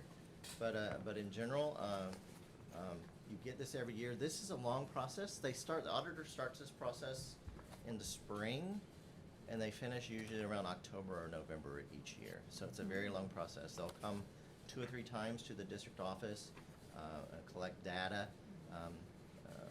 During COVID, it got more and more electronic, so sometimes now we just open a portal and send stuff to the auditors. But they do like to come and look at, they love to look at attendance records. So they'll come to the school sites and look at attendance records and make sure that a lot of that is still kind of antiquated. In many districts, unless you have a certain kind of waiver, you still have to have the teachers sign the attendance reports every Friday. So, so they look at things like that. But at a very high level, you have a very clean audit report for 21-22. All these numbers in here, you've seen them before. You saw them in your unaudited actuals. Now what the auditor does, he takes these numbers and he puts them in different formats. He puts them in a different kind of accounting format. And why does he do that? Because we speak a very different language in school accounting. But this report is for 2 sets of people. This report is for the board, but this report is also for credit agencies. So he makes these numbers understandable for accountants outside of school districts. So that in the future, when we get ready to get a bond credit rating, they're going to look at this and be able to understand our numbers. That's why some of this stuff is, we're used to talking about resources and object codes, and then you look at some of this stuff and you'll say like, what is this? These are whole different categories. It doesn't, the numbers kind of look the same, but they don't. They're all the same numbers, but they're just presented in a different way. So what boards do and what we all do is when we get this report, by the way, for full disclosure, Stephen Roach, I worked with him before, many, many years ago. We used to joke that he had to put a T in his last name so we weren't considered brothers. So we kind of look alike actually too.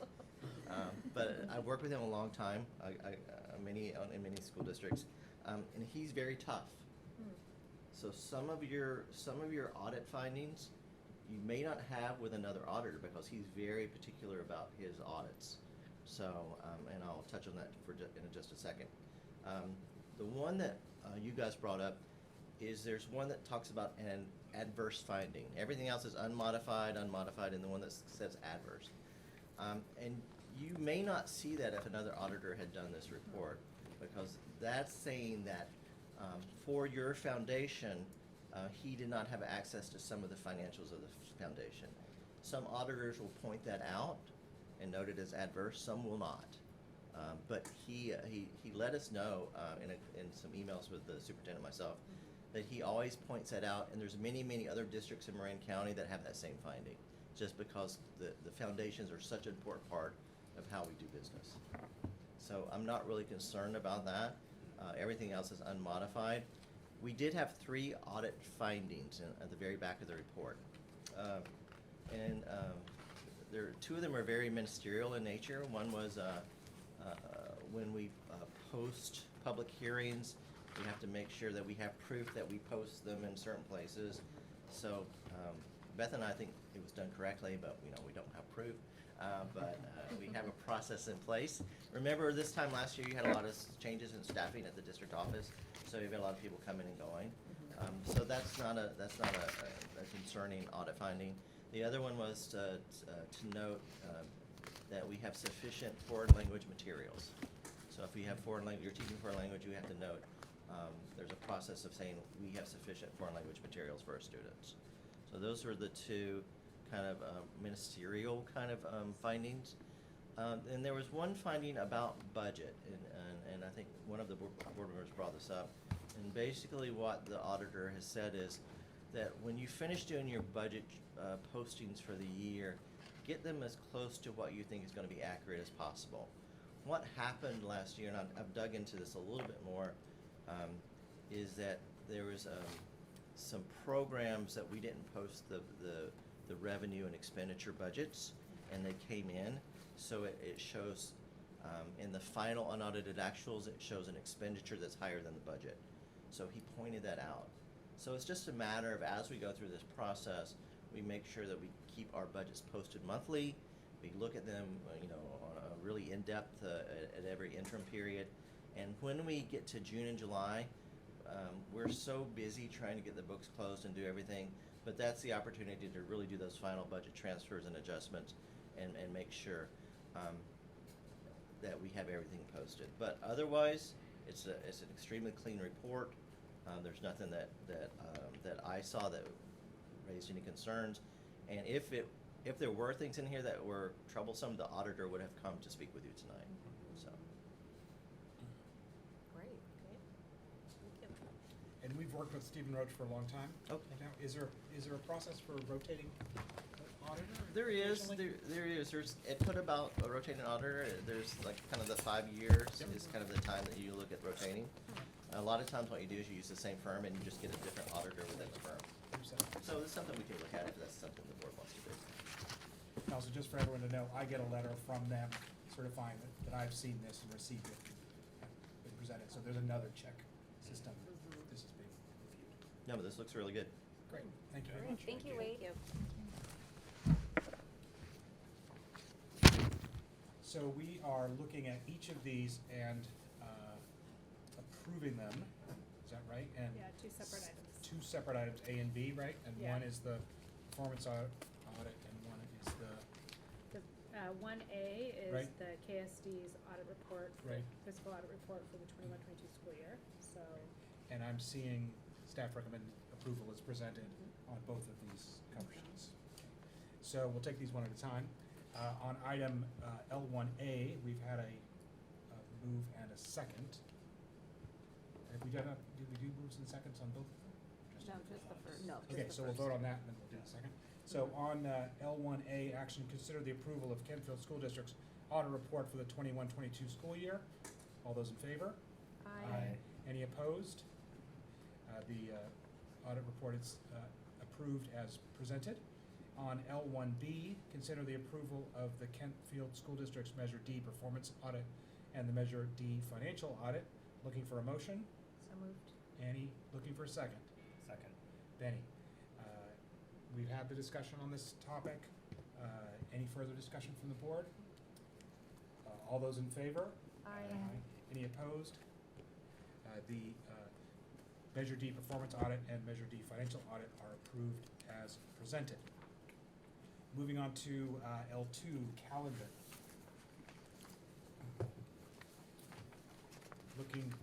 Consider the approval of the proposed KSD 22-23 annual school calendar. Looking for a motion. So moved. Annie, looking for a second. Kari. Discussion. Nothing really to report here or to discuss about, just that there's a calendar committee that comes together in the fall. We review a couple different options, representatives of site administration, district administration, and representatives from KTA and KESPA. And then our union groups go back and they have their members vote on it. And so we had two options that they voted on, and option 1A was the option that they voted on for approval. So you'll see here we have the two professional development days, one in the spring, one in the fall. That is strategic in case there's a closure and we could repurpose one of those days for an instructional day. And we maintain the full week of recess during the November timeframe for Thanksgiving. It looks like the first day of school would be August 24th, which is a Thursday. And First this day is for kids. First day for kids. And then the last day of school, June 14th. And I did get the question about the slashes. There's not a diagonal slash, it's a straight across slash. And that might be confusing for folks, so we'll adjust that. But that means it's a minimum day. We operate as a minimum day across both school sites. And that was something I just thought of that I wanted to say. I think that's it. Any other calendar questions from the board? Okay. On item L2, calendar, looking for a vote on the approval of the proposed KSD 23-24 annual school calendar. All those in favor? Aye. Any opposed? The calendar is accepted as presented. I'm seeing policy and I'm seeing an interdistrict transfer. Yep. I don't see the parent here. This is a transfer board. Okay. So we are looking at item L3, policy. Consider the approval of the interdistrict transfer from Kentfield School District to Larkspur Corte Madera School District for 22-23. Looking for a motion. So moved. Annie, looking for a second. Sorry. Discussion. The parent is not here. Parent is not here, and Was that them that they No. left it? That wasn't. so just the child has never attended Kentfield Schools, was in a charter school prior. You can see that in the application, and for whatever reason they'd like to attend the Corte Madera School District. And so typically the board is with those. And staff recommendation approval does not make a recommendation. This is a policy. Got it. Yep. So we are looking for a vote on this matter. All those in favor, outgoing interdistrict transfer? Aye. Any opposed? The interdistrict transfer to Larkspur Corte Madera is approved as presented.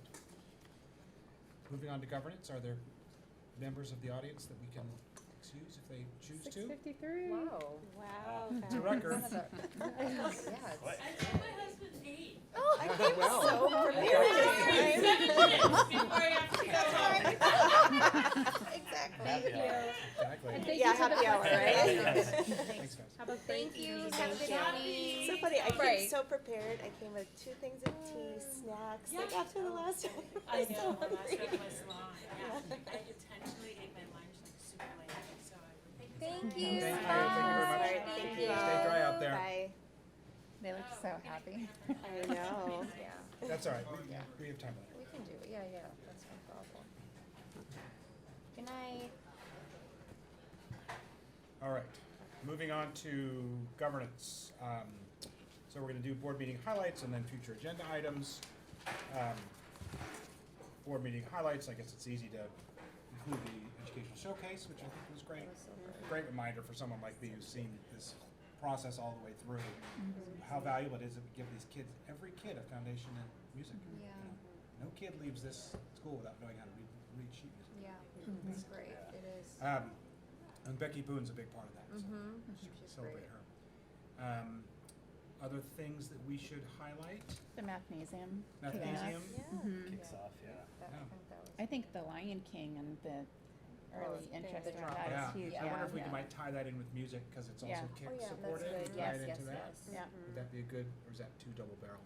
And it's nice with the Lion King, the kids can participate either as like being in the musical Right. or doing like the tech, you know, They're the doing production light work. and sound. And so light and sound. So. Right. With that, just recognizing kick, I know we do that a Yeah. lot, but just kind of giving them, An just extra connecting the kudos. dots a little bit for the public. Absolutely. Yeah, I agree. We sometimes find the magic of 3 in colors, but we don't have to if we don't want to. Anything else that stands out to people? Bonnie? I'm probably the only one in here that's this excited about Aries. Well, you Oh, probably no, are too. We are too. We are too. It's been a topic of conversation, It's so been, yes. we are excited about Aries. I can now see every missing assignment, so it's been a real topic of conversation Really in my running through. house. So if we're good on board meeting highlights, Yeah, no, I think we're good. okay. And then future agenda items. So we wanted to bring up the communication that the board has received from some students. Right. Just wanna talk So about this was, that. you guys saw some of these before the break, which seems so long ago now.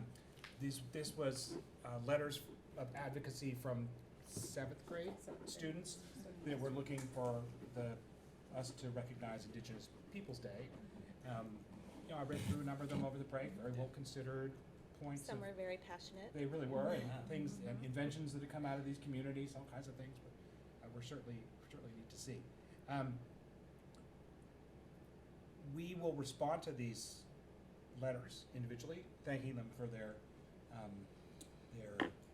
advocacy on this important topic.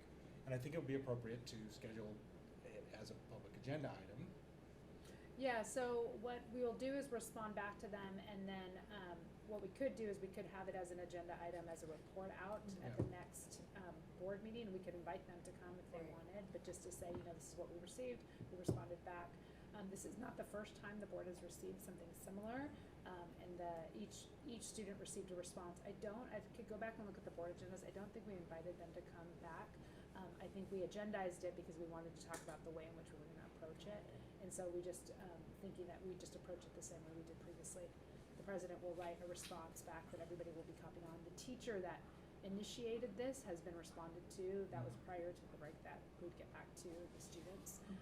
And I pulled the prior communications that we have so we can look at the kind of the way in which we did it, the board did it previously. So David and I will work on that together so we can get something out by the end of this week. We just wanted to get through this meeting and other stuff we're dealing with. And be sure you, because I think some of the communications were all over email, so just being sure everybody was on the same page and understood kind of our process and could ask any questions. It's hard to do that in the email communication, so. So unless there's any questions, I we're good. So is that a future agenda item then, or is that something we should? I don't think it is. I think Okay. we could just say that we did it Okay. as a report out. Great. And then when we respond to the teacher will be included in all the communications. We can let her know that, you know, if the students want to share anything more, they can always come to public comment. Right. And I believe that's part of the communication that we would I send. saw that in it, so that's good. Future agenda items, we have our governance next week. Maybe we should just do a quick visit of the agenda for that. And then if there's anything else that people want to put on future agendas. So that governance meeting is going to be really around our structure and how we're working together as a team. So we'll talk about roles and responsibilities again, highlight what we did last time with Tara Lynn. I'm not anticipating that she's going to join us for this meeting, but we'll highlight that. There's some reading that you'll get previous to the meeting that Annie and David both received in some of the board governance workshops that they took through the California School Boards Association.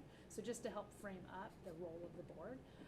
And then we'll also talk about like the different committees that board members could be representing and talk about the role with the grade level reps and just talk about that process and make sure that this board wants to continue that practice and maintain all of those committees that are currently in play. Some of those were triggered because of a particular issue at hand, and so we may say, actually, we don't really need to continue to have that committee, right? And so I think that's part of the conversation that we'll have. And then the other portion of the meeting, we were gonna talk about, I was gonna highlight the facilities and finance, and we're gonna talk a bit about the deferred maintenance plan. So my hope is to, I don't know that I'll be able to, I was hoping to have the walkabout with Maria and Grant prior to that meeting, so I could be able to share with you what they were providing, but we'll at least have that previous deferred maintenance plan that you all have received a copy of, but it's language, quite honestly, but we'll go through it together as a team so people really understand what it is, and then kind of what's the process to create a multi-year deferred maintenance plan.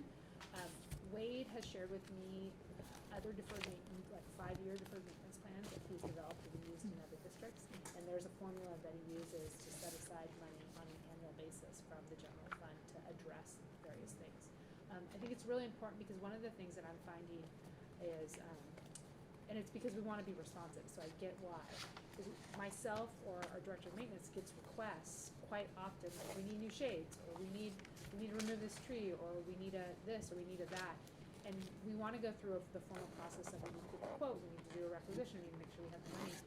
And some of these things, it's like $5,000 to $10,000, and I've said like, listen, I can't just approve that. Like this is like we need to prioritize it there. So that's why, and I actually just had a chance to talk to one of our administrators today, just kind of why I want to really get a clear plan because we have to prioritize. You can want anything, but you can't have everything.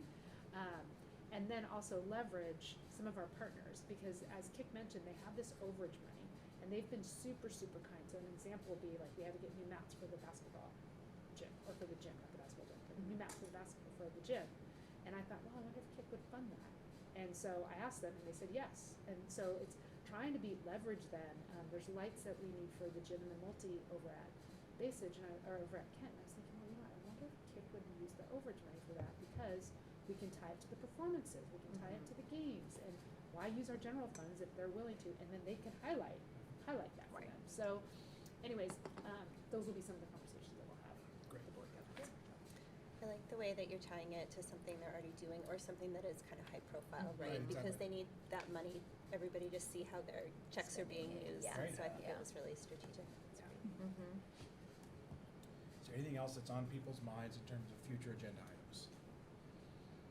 Can I name something? Sure. Special ed. So special ed is one I go back to last spring. It was our June board meeting where we said we wanted to have a board workshop around. There are 2 board members that didn't get the chance to meet with Virginia DeGirolamo, our director of special education, and you may have noted she wasn't here tonight because she was homesick. So I just want to keep that on the radar because I know it's an area in which we want to talk about. And I'm really looking at our special ed staffing pattern just to note right now, just because of how things are happening. So I just want to be sure that that's out there, and I don't know that would be during the regular board meeting, but I just want to put it out there. We've often had an annual visit, with an update from Virginia about the number of students and the services that are being provided. Is that scheduled? Do you know? Is that a regular showcase, or is that something that we request? I think we should request it, Okay. and maybe that's something Maybe that we tie it to having a deeper That'd be discussion of great. it. Yeah. So it's services, costs, other things, and staffing, right? Yeah. I know there's a bunch of little things that we have for the board agenda. I feel like we have the SARC, school attendance Yep. the school accountability report for its annual report. It needs to be approved by the board. It needs to be posted by February 1st and then approved by the board, so it'll come to you in February. And I think there's a, Oh, that's what it was. The comprehensive safety plan right, is due in February. Is due February, and we have to bring it to the board to approve. we have to bring it to our next board meeting to approve. Okay. Okay. And then will we be having another interventions supports data presentation later Yeah. in the spring? Yes, I think it'll either be March or April. Great. It will not be February, because these are pretty thick reports. Got it. The comprehensive safety plan is a pretty thick one. And if we do a big report, Wendy and Anne Marie will take the lead on that, which I think will be a really great thing for them. Good. But it'll not only be like facility safety and like just general active shooter, but like you heard them touch a little bit on suicide. And as you recall, there's a new board policy that we just approved. Right. And so talking about what are the trainings and what are the proactive prevention things that we're doing, as well as post-vention